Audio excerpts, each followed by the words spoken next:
untuk menyatakan berhenti.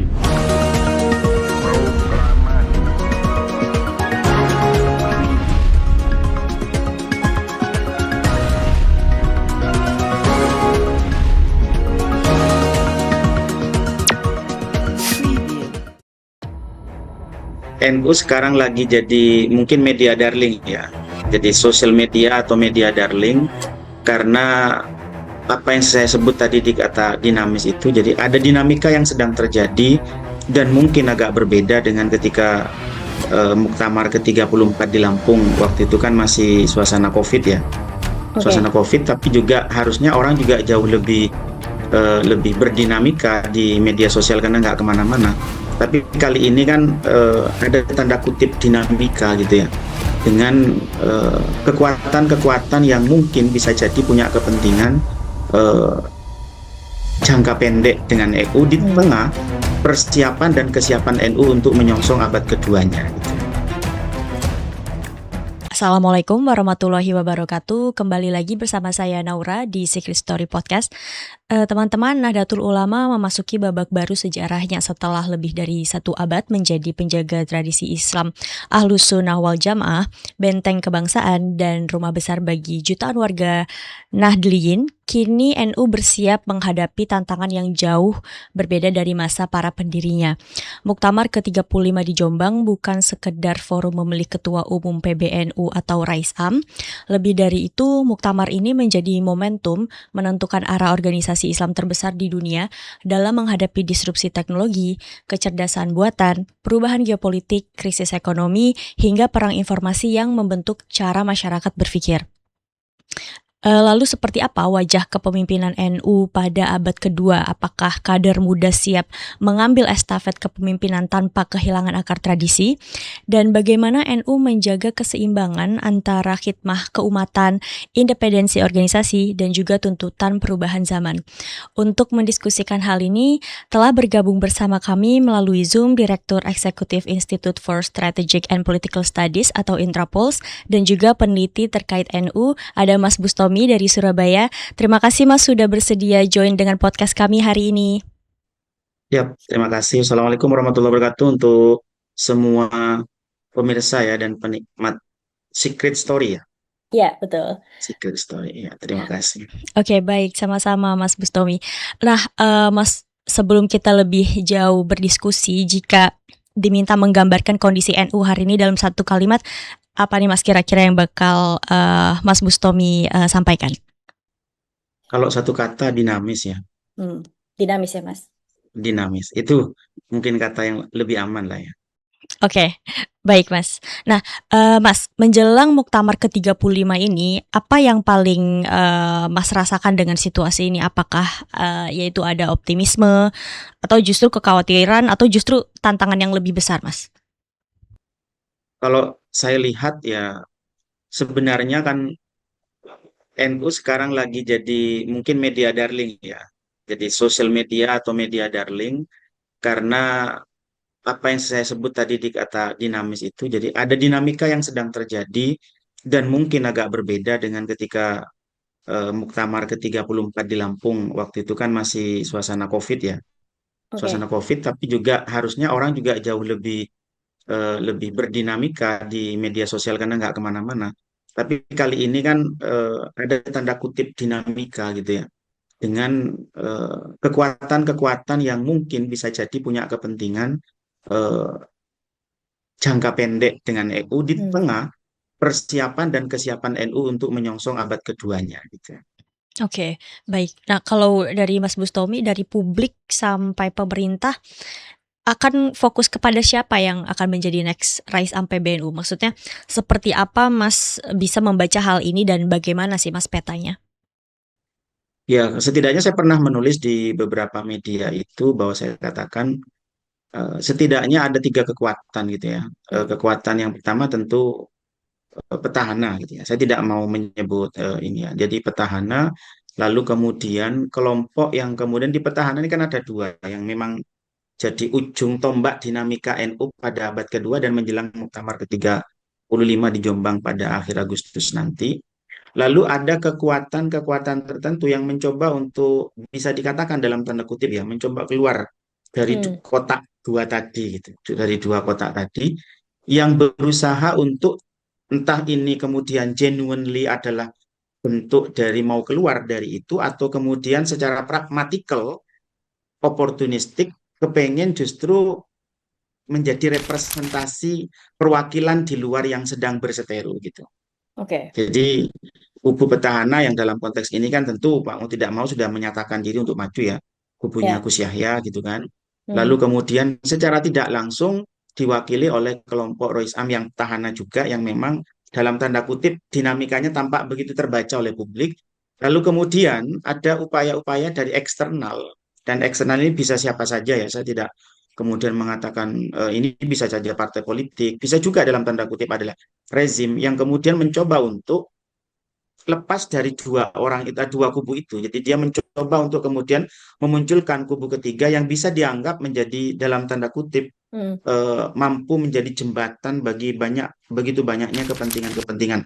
Karena catatannya gini Mbak Ade, Hmm. di abad kedua itu kan berarti ada shifting yang menarik ya.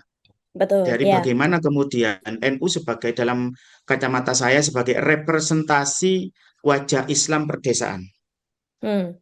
itu kemudian mencoba untuk mau tidak mau akibat dari kemajuan zaman, peradaban, kemajuan teknologi informasi dan komunikasi itu tumbuh kembang kelompok baru yaitu kelompok menengah yang berada dari tubuh Nahdlatul Ulama sendiri gitu sebagai konsekuensi Hmm. kemajuan zaman yang itu mau tidak mau juga kemudian kan sudah punya katakanlah tidak purely dia kemudian dapat pendidikan, kehidupan sosial budaya yang sama Oke. dengan generasi sebelumnya. Hmm. Nah, ini yang kemudian bisa dianggap dalam tanda kutip seperti yang sampai tadi tanyakan ke saya, apakah kemudian ada optimisme? Melihat ini saya melihat ada optimisme gitu. Ada kelompok ini yang kemudian siap menerima tongkat estafet atau dalam tanda kutip itu ada regenerasi gitu.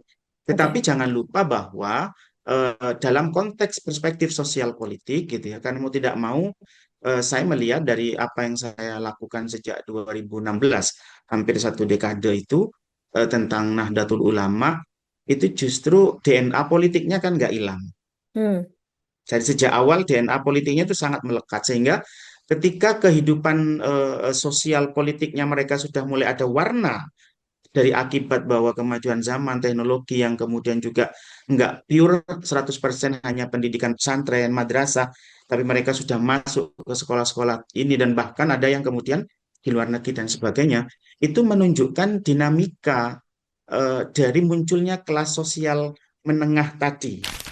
Oke. Nah, itu sehingga Hmm. kemudian kita akan melihat bahwa dalam perjalanannya di abad keduanya ini dinamika itu menjadi sebuah keniscayaan gitu. Saya mau menggunakan kata keniscayaan alih-alih menggunakan kata konflik atau faksionalisasi ya. Jadi dinamika yang terjadi dan mungkin tensinya agak menaik dibandingkan sebelumnya, itu menurut saya adalah konsekuensi logis dari kemudian mulai membesarnya kelompok sosial menengah yang muncul secara langsung maupun tidak langsung sebagai konsekuensi logis dari perkembangan dari abad pertama kedua di NU itu. Oke, berarti termasuk dengan kualitas yang paling dibutuhkan nanti untuk pemimpin NU itu pasti akan berbeda gitu Mas dengan 1 atau 2 dekade yang lalu? Jelas akan berbeda, tetapi kalau kemudian Muktamirin yang ini kan rencananya hari ini ya diumumkan ya. Hmm. Setelah ada, walaupun saya agak bingung menggunakan istilah DPS gitu ya, daftar peserta sementara gitu ya. Lalu Oke. nanti ada daftar peserta tetap atau terakhir atau apa gitu. Ada 531 atau 500-an lebih lah Muktamirin yang ya itu tergantung bagaimana kemudian Muktamirin itu mau melihat apakah kemudian mereka siap atau mau mempersiapkan bahwa kepemimpinan NU di abad kedua itu adalah kepemimpinan yang bisa jadi memang tidak begitu 100% ansih sama dengan satu abad pertamanya, tetapi bahwa mereka harus melihat sudah muncul kelas-kelas baru yang memang itu menjadi jawaban zaman. Apakah kemudian Oke. Muktamar ini mau menyerahkan kepada mereka yang kemudian mampu membaca zaman, atau kemudian mau mengembalikan, mohon maaf dalam tanda kutip, Hmm. adalah kelompok yang mungkin masih berada apa yang saya sebut sebagai masih terjebak dengan euforia kebesaran masa lalu. Oke. Nah, berarti Ya, kalau euforia hmm, kebesaran masa lalu, nostalgia di sana bahwa NU itu begini-begini, tetapi saat ini seperti yang saya katakan tadi itu adalah tantangannya berbeda. oke. Tantangan NU di abad kedua jelas berbeda. Yang kemudian bagaimana isu globalnya, kalau dulu tanda kutip bahwa salah satu yang menjadi isu global adalah persoalan bagaimana secara ideologis agama itu dipraktekkan vis-a-vis antara Hmm, misalkan di Middle East atau tanah Hejaz dengan kemudian di kelompok Southeast Asia, dalam konteks ini tentu Indonesia secara khusus. Tetapi saat ini kan kelit-kelindan konstelasi politik global itu jauh lebih, yang dalam tanda kutip tadi pertanyaan saya pertama, lebih dinamis itu dibandingkan sebelumnya. Oke, berarti kalau menurut Mas Bustomi, apakah cukup dengan pergantian figur atau ya itu justru harus menyentuh perubahan secara berpikir gitu ya, dan bahkan mungkin tata kelola organisasi begitu, Mas? Kalau secara tata kelola, Pak, ya sebenarnya kan misalkan kemunculan Bigdaya itu, hmm, bukti sebenarnya kan NU sudah siap, walaupun telat ya, menurut pandangan saya, kemunculan misalkan serba digital dalam tata kelola manajemen NU itu, tetapi kan harus dilihat bahwa ketika misal udah muncul persoalan keabsahan tata kelola organisasi, kayak surat menyurat dan sebagainya, jadi kayak ada gap ini kan yang harus dihadapi oleh pemimpin NU yang baru. Jadi ada kelompok yang saya sebut sebagai terjebak pada kebesaran masa lalu, di mana misal dalam tanda kutip ini kecil kecil ya, administrasinya itu masih manual itu. oke. Ada yang Hmm, kemudian merasa nyaman dengan itu, kemudian ya. kayak kita pegang benda sekecil ini itu dia kemudian agak gagap dan tapi itu Hmm, ada di dalam tubuh NU itu ada, dan jumlahnya bukan kecil tapi lumayan gitu. Nah, menurut saya kita bukan terjebak kepada siapa figur A, figur B yang kemudian akan menjadi Rois Amnya di PBNU atau kemudian hmm, menjadi ketum tanfidiahnya PBNU, tetapi bagi saya adalah ketika muncul kepemimpinan, bukan pemimpin ya, muncul kepemimpinan yang mampu mengakomodasi begitu banyaknya, kalau saya terpaksa pinjem istilah dari pengamat politik Mas Fahri Ali, pengamat politik tentang ke-NU-an yang senior itu, begitu banyaknya faksionalisasi di dalam tubuh internal, menurut saya adalah ketika muncul kepemimpinan yang mampu mengakomodasi itu, maka saya kira kita tidak lagi harus bicara vis-a-vis apakah kemudian terjebak pada euforia kebesaran masa lalu atau harus kemudian menatap masa depan yang futuristik. Kalau saya boleh contohkan, walaupun mungkin ini agak terlalu berlebihan, bagaimana Rasulullah ketika kemudian menyelesaikan persoalan yang mau eh, ubah Masjidil Haram itu, yang kemudian siapa yang berhak, Bani siapa yang berhak, Ya. kemudian dan ternyata bisa bersama-sama kemudian yang melakukan atau menaruh kiswahnya itu, kenapa kemudian tidak muncul pada abad kedua ini seluruh muktamirin yang kita sebut jumlahnya sekitar lebih dari 500 tadi itu mengakomodasi faksionalisasi yang ada. Sehingga kita ke depan bisa menatap bahwa kepemimpinan di NU itu tidak perlu harus vis-a-vis apakah kemudian mau pakai cara lama atau kemudian Oke. harus lebih modern dan Hmm, sebagainya. Sehingga konteks yang selalu digaungkan di dalam tubuh internal PBN, di tubuh internal NU itu persoalan bahwa mempertahankan budaya yang lama yang baik dan masih bisa dalam konteks kekinian, lalu kemudian adaptif dengan perubahan sepanjang bahwa perubahan yang dilakukan tidak mencederai koridor inti dari ideologi yang diusung oleh Nahdlatul Ulama. Saya kira itu. oke. Tapi kalau selama ini Mas Bustomi melihat bagaimana mereka menjembatani perbedaan perspektif antara yaitu yang mungkin yang generasi yang lama, yang senior, dan generasi yang sekarang yang sudah mengenal dunia digital misalkan seperti itu? Kalau saya melihatnya, saya memang pada akhirnya kepemimpinan tadi kalau harus diwujudkan pada figur, ada beberapa figur di internal yang mampu menjadi jembatan. Hmm, Jadi dia mampu kemudian begitu bagaimana bersikap tawaduk dalam konteks artinya kan relasi kuasanya jelas dengan senior, dengan kiai, dengan ulama. Tetapi ketika harus ngobrol dengan apa yang saya sebut tadi, kelompok sosial menengah yang muncul itu mampu bersikap equally gitu. oke. Yang menjadi ciri khas kelompok menengah ini kan merasa egaliter, sejajar, dan sebagainya. Sehingga yang kita sebutkan mungkin soal kepemimpinan tadi adalah bagaimana identiknya NU itu tidak hilang, tetapi daya adaptifnya muncul sebagai bentuk jawaban atas begitu kompleks dan dinamisnya problematika yang dihadapi oleh NU sendiri di abad keduanya. Oke. Nah, Mas, kembali ke terkait kaderisasi ya, Mas. Kalau untuk kader muda NU, ini apakah sudah atau ya sudah diberi ruang yang cukup untuk memimpin dan mengambil keputusan strategis, Mas? Kalau saya mungkin mengamati itu sejak kepemimpinannya Yai Said ya di periode sebelumnya Gus Yahya, penataan tentang kaderisasi, pelibatan tentang generasi muda itu kan kita juga bahkan mungkin nggak ada jauh berbeda, hanya persoalan mungkin istilah gitu. Saya melihat Oke. misalkan dari sejak kecil atau muda ada IPNU, IPPNU gitu ya, itu kan generasi mudanya. Lalu nanti naik ke Ansor, kemudian kalau di mahasiswanya ada PMII dan kemudian dengan segala variannya bagi sisi perempuannya, dan kemudian ada Fatayat, ada Muslimah, dan secara jenjang kaderisasi itu kalau di NU saya tidak melihat ada masalah, tidak ada masalah. Tetapi bagaimana kemudian bedanya? Saya mungkin mau ngasih contoh, ini agak jokes ya, tidak perlu serius. Kalau di Muhammadiyah itu kan disebut PP gitu ya, pengurus pusat itu. Nah, kalau di NU itu kan disebut PB, pengurus besar. Oke. Jadi, karena besar, berarti kan kalau di Muhammadiyah itu PP pusat, berarti pintunya satu, Mbak. Tapi kalau di NU itu kan PB, pengurus besar, berarti pintunya banyak, karena besar, Oh, oke. rumah besar itu ya. Nah, Ya.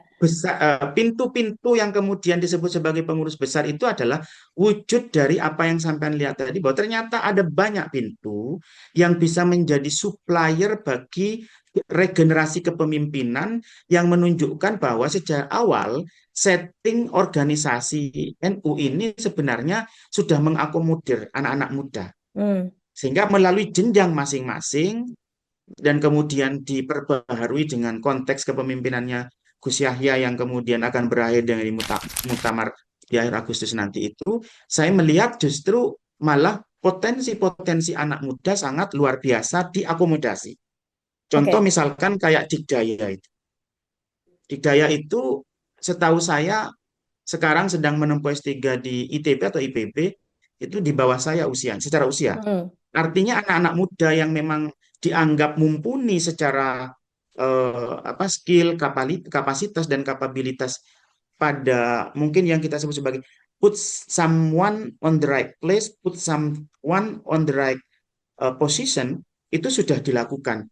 Bahwa mungkin belum terlihat sangat signifikan perubahan yang terjadi, bisa jadi bahwa shifting dari abad pertama ke abad kedua masih kemudian berada di tahap memunculkan dinamika yang kita bahas di sejak awal tadi. Oke, baik Mas. Nah Mas, tapi kalau untuk menjaga keseimbangan antara mempertahankan tradisi pesantren dan dengan menjawab tuntutan modernitas, ini seperti apa Mas? Ngelihatnya kan sebenarnya di sisi pesantrennya, Mbak, karena ada jokes bahwa NU itu adalah pesantren kecil dan NU adalah pesantren besar dan pesantren adalah NU kecil. Kan gitu ya. Nah, ketika kita melihat bahwa sudah terjadi shifting juga pada level pesantren, mulai apa yang kita sebut sebagai pesantren salaf, gitu ya, pesantren salaf atau pesantren yang masih kemudian misalkan begini. Tradisi sorokannya yang kemudian kita sebut melingkar, ada 30-50 santri mengelilingi ustadz, kiai, itu kan dipertahankan sebagai sebuah identical poin dari NU, tetapi yang dihadapi sudah tidak lagi kitab kuning dalam bentuk fisik, tapi tab atau kemudian laptop yang di dalamnya ada kitab kuning. Gitu. Jadi ketika pesantren sebagai NU kecil itu sudah melakukan perubahan dari konsep yang apa disebut tadi tradisional, konvensional, atau kemudian old ways, old style, atau old perspective, kemudian shifting into new style, new ways, new perspective, itu justru merupakan kumulasi dari bagaimana kemudian kita melihatnya di NU sebagai pesantren Oke. besarnya. Karena NU sendiri mau tidak mau, walaupun tidak kemudian secara keseluruhan, itu mayoritas kan diisi oleh orang-orang yang berkecimpung di dunia pesantren Betul. atau pernah terlibat, pernah apa bahasa saya, berproses di dalamnya, yang kemudian mau tidak mau saat dia menjadi atau mendapatkan posisi dan kepemimpinan di tubuh NU, mereka mau tidak mau juga menerapkan itu.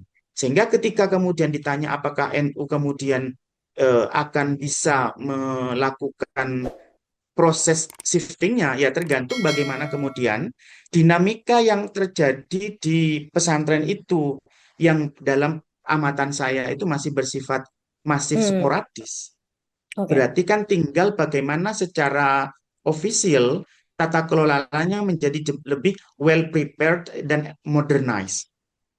Oke. Yang di dalam itu kemudian kita bicara persoalan menjadi problemnya nanti begini. Hmm. Saya melihat bahwa NU itu adalah representasi Islam perdesaan yang kemudian mulai menerima ada munculnya kelompok sosial menengah yang dalam tanda kutip tentu bukan lagi perdesaan. Jadi sudah mewujud pada masyarakat-masyarakat urban. Nah, Oke. sifat masyarakat urban yang egaliter kemudian tanpa barier, Hmm. tanpa batas itu bagaimana kemudian nanti dikelola oleh pemimpin yang baru.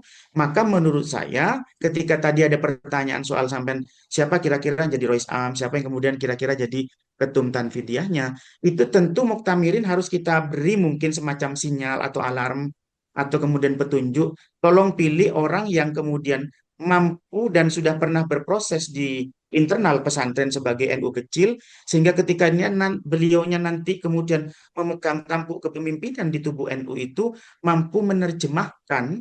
Jadi selesai dia berpendidikan di pesantren, lalu dia punya pendidikan di luar pesantren.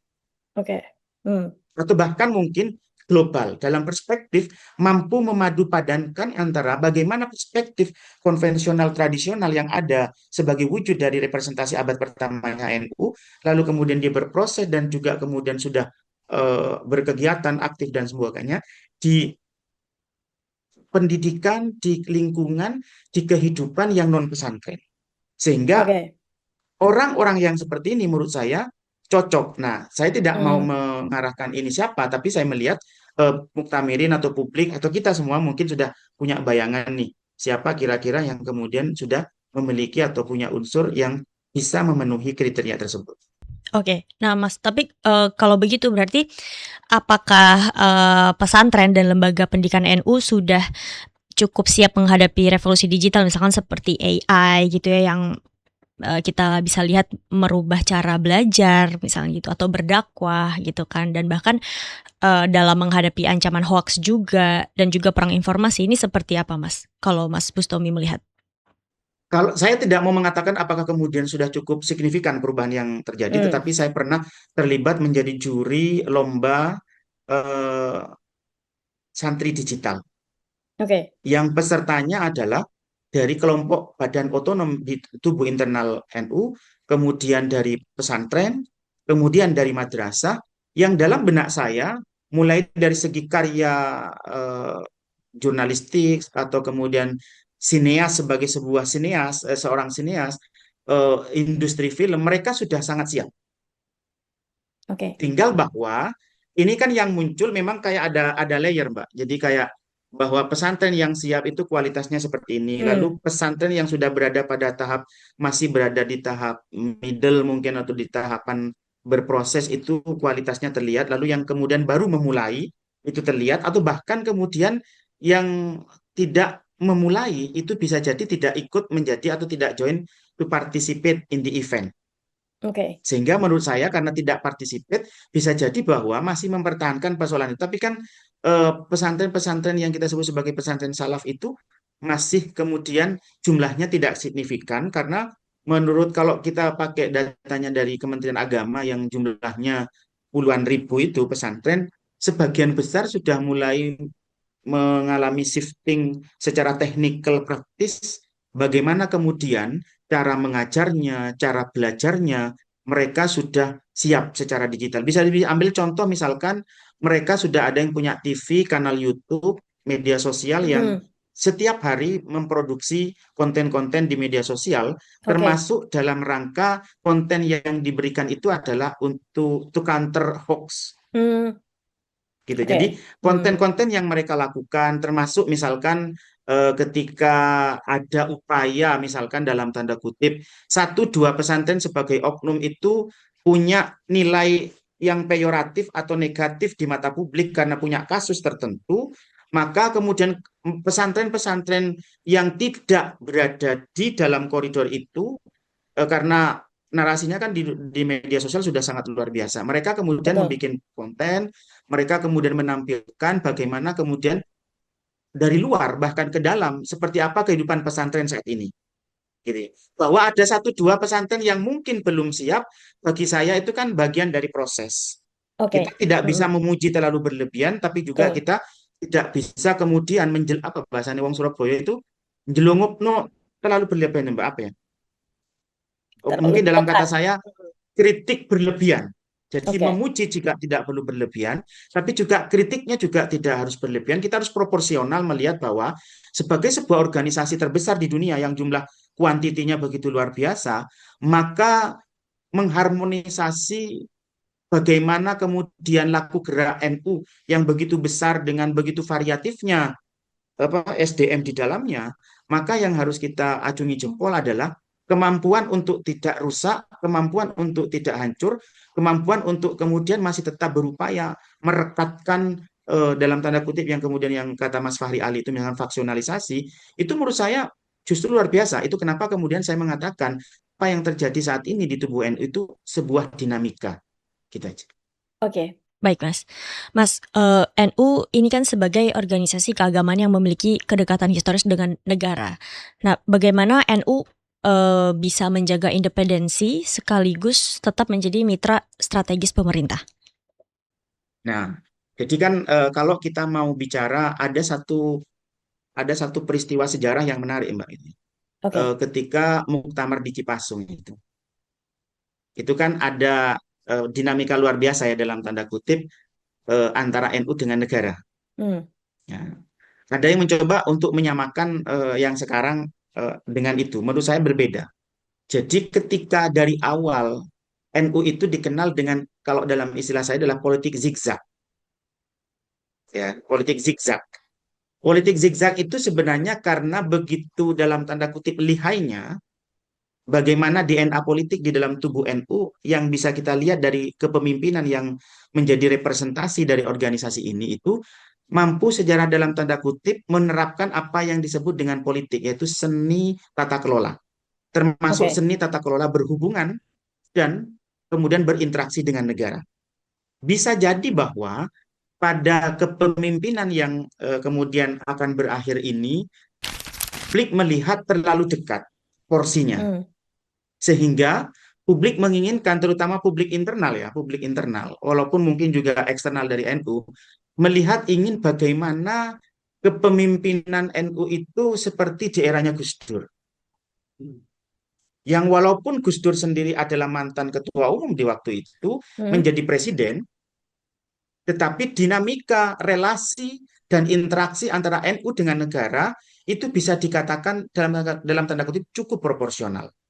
Nah, mungkin itu yang perlu dalam bahasa kita di copy paste, tetapi mungkin disesuaikan dengan langgam zaman yang ada sekarang. Nah, Hmm. siapakah kemudian bukan sekedar jualan Gus Dur ya? Kan terlalu banyak nih sekarang figur-figur yang menurut Ya. saya itu jualan Gus Dur, Oke. tetapi secara track record belum mampu bisa menjadi dalam tanda kutip derivasi dari apa yang kemudian dilakukan oleh Gus Dur sebelum ini gitu. Sehingga Oke. menurut saya ketika kita bicara apakah kemudian bagaimana NU yang sejak awal kemudian begitu lekat relasi dan interaksinya dengan negara, saya melihat bahwa bagaimana kita menunjukkan bisa menjadi koalisi bagi rezim yang berkuasa, tetapi di saat yang bersamaan mampu menjadi oposisi. Jadi Oke. ini yang kemudian menurut saya kita harus mencari sosok figur yang mampu bisa menjadi mitra negara di dalam konteks pembangunan bangsa dan negara, tetapi di saat yang bersamaan ketika pemimpin negara dalam karena ini adalah eksekutif, legislatif maupun yudikatif beyond dari track yang seharusnya NU melalui kepemimpinan yang mungkin nanti akan dipilih pada muktamar di akhir Agustus nanti itu mampu memainkan perannya sebagai wajah dari kekuatan sipil. Oke. Nah, selama ini kan itu tidak terlihat karena porsi menjadi koalisi rezim itu terlalu besar, tetapi porsi menjadi oposisinya ketika negara itu kemudian dianggap melenceng dalam tanda kutip dari rezim yang berkuasa itu, NU tidak memainkan peran yang diharapkan publik, bahkan publik internalnya. Itu kenapa kemudian menurut saya yang disebut oleh misalkan Mas Fahri Ali itu sebagai faksionalisasi itu merupakan bentuk konsekuensi logis. Dia adalah keniscayaan. Kenapa? Karena kepemimpinan yang ada menurut saya itu belum mampu bermain secara apa ya, secara moderat sebagai karakter utama NU. Ketika Oke. Anda diminta menjadi koalisi, Anda menjadi koalisi atau mitra negara dengan baik, tetapi ketika kemudian negara dari suara Nahdliyin di bawah sebagai kekuatan civil society itu mengatakan, hei, negara ada sesuatu nih, ayo PBNU bersuara. Nah, itu yang kemudian, ayo kira-kira ke depan itu diperbaiki, entah oleh yang lama atau yang baru nanti yang mungkin dianggap sebagai representasi yang jauh lebih mumpuni oleh Muktamirin. Saya kira itu. Oke. Mas, kalau dalam situasi politik hari ini kan ini semakin terpolarisasi. Nah, bagaimana NU dapat terus menjadi perekat bangsa dan yaitu menjaga kepercayaan publik? Kalau saya kira kalau persoalan toleransi itu bukan sudah menjadi masalah Mbak ya sekarang Oke. bagi NU sendiri.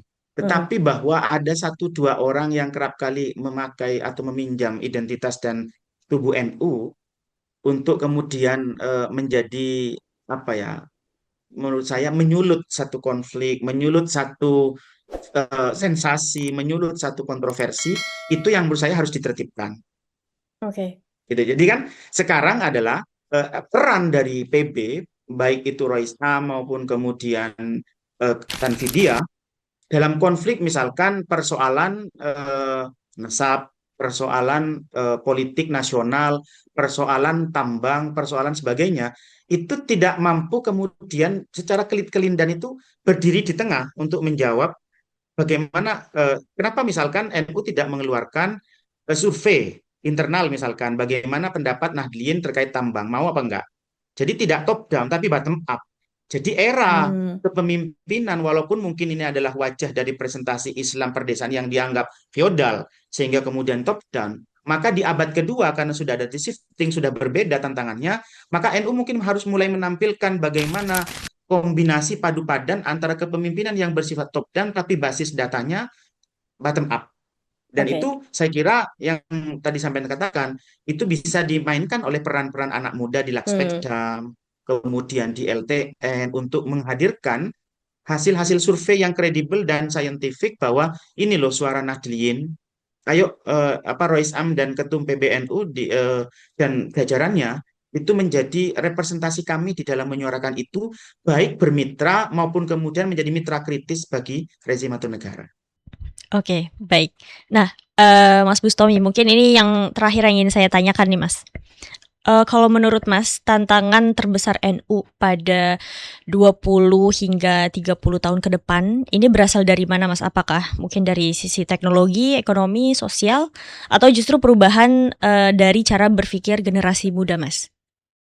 Kalau menurut saya konsolidasi internalnya, Mbak, karena sudah mulai ada shifting dari cara bagaimana cara pandang anak muda yang tumbuh tadi saya bilang kelas menengah baru di tubuh NU itu memiliki mau tidak mau harus disebut sebagai memiliki cara pandang berbeda dengan kelompok yang sebelumnya.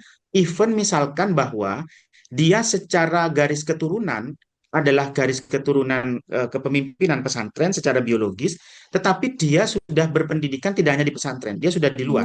Sehingga dia sudah mungkin mengakomodasi nilai-nilai egalitarianisme, sudah yang bisa dikatakan sebagai anti dari feodalisme, sehingga menurut saya tantangan terbesarnya justru bukan soal teknologinya, bukan soal ininya, tetapi bagaimana NU itu mampu melakukan konsolidasi internal.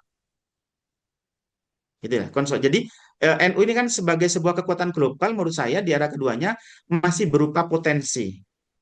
Kalau ia mampu melakukan konsolidasi internal secara terus-menerus dan grafiknya naik, bukan naik turun ya, Hmm. grafiknya naik, walaupun jadi perubahannya nggak harus terlalu besar, kecil aja, tapi gradual, bertahap, walaupun kecil, saya yakin bahwa tantangan apapun yang berasal dari luar, apapun bentuknya, mau yang sampean bilang tadi soal teknologi, Yap. atau mungkin perubahan gelombang baru demokrasi, atau apapun itu, tetapi kalau konsolidasi internalnya menjadi satu suara yang mampu kemudian secara apik dan epik dilakukan oleh kepemimpinan yang baru nanti, maka saya yakin tantangan yang dari luar itu akan jauh lebih bisa ditangani oleh NU dan dihadapi oleh NU jika dan hanya jika mampu melakukan konsolidasi internal. Oke, baik. Baik Mas Bustomi, sebelumnya terima kasih Mas sudah mau berdiskusi dan join dengan podcast kita hari ini ya Mas ya. Oke. Siap. Baik, teman-teman, Muktamar ke-35 di Jombang akan menjadi salah satu penanda penting apakah NU mampu melahirkan kepemimpinan yang bukan hanya menjaga warisan para muasis, tetapi juga menyiapkan organisasi menghadapi masa depan dengan visi yang kuat, tata kelola yang modern, serta kader-kader yang siap untuk menjawab tantangan zaman. Namun memasuki abad kedua, tantangannya tentu jauh lebih kompleks di mana dunia berubah sangat cepat, teknologi tentunya menggeser banyak tatanan dan ekspektasi masyarakat terhadap organisasi keagamaan semakin tinggi. Baik teman-teman, sampai bertemu di episode selanjutnya. Wassalamualaikum warahmatullahi wabarakatuh. Waalaikumsalam. Terima kasih, Mas. Siap.